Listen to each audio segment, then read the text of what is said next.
So today, what are we talking about? We're talking about UK house prices and why are UK house prices so high? In the description, I have linked a picture of the Office of National Statistics have got a graph of UK house prices from 2005 to 2019. Bear in mind, house prices have gone up nearly 6% in 2020. That's not even included on the graph. House prices have gone from £150,000 a year to nearly £240,000 a year. Now, why? In the media, everyone is saying it's because of a shortage of housing. That's the issue that everyone is talking about. Now, why is that the case? Well, because in economics, we're taught supply and demand are the most important things. That is true. There are not enough houses to go about. But if house prices have doubled, the population hasn't increased by that amount at all. The population hasn't doubled. What's increased exponentially is the amount of money being pumped into financial institutions. After the 2008 Great Financial Crisis, governments took it upon themselves to bail out and improve the balance sheet of the financial sector. That happened with the Federal Reserve, that happened with the Bank of Japan, that happened with the ECB later on, and that happened with the Bank of England. When you pump the banks full of billions, if not trillions of pounds, euros, dollars, and yen, it sits there. And what do the banks do? It's a commercial bank. They only lend out to individuals that have assets. Banks don't give money to people unless you have some sort of collateral.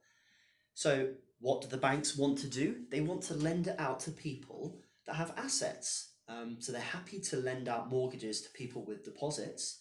They're happy to lend out mortgages to people that already have equity in their house, but they're not going to lend out to people if you don't have a huge deposit. Now, what happens when you pump this much money into the financial system? Well, asset prices stay high, and you need to keep interest rates at historic lows. Interest rates were already going to be low because the baby boomer generation is giving the government a lot of cash. It's saving in a lot of bonds. But central banks need a policy in order to keep interest rates low. When you keep credit flowing and interest rates low, that's very good for asset prices such as housing.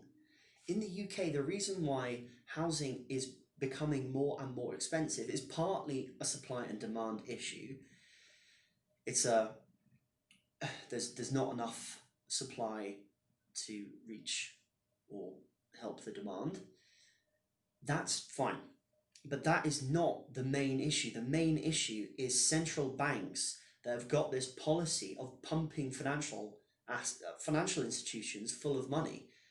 The inflation didn't happen in consumer price index. It didn't appear in the consumer price index from 2008 onwards. There's been very little consumer price inflation. The inflation was only in financial assets, stocks, bonds, housing.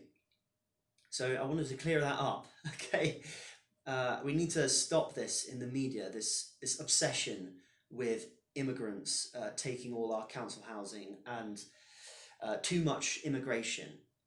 That's not the reason why house prices are. It might be a little bit, but no one in the mainstream media is talking about the fact that the Bank of England has printed more money in the last decade. In the federal, I think there was a statistic that $1 out of $5 today was printed this year. The dollar has been around since 1971 in its current form, when it came off the gold standard. $1 out of $5 in circulation now was printed this year. That's inconceivable. The UK government debt is at a level not seen since the 1960s. and that was still a sort of hangover from World War II. This obsession and this addiction to debt, it is going to hurt both the baby boomer and the millennial generation, and Generation Alpha, and Generation Z, and Generation X. Everyone.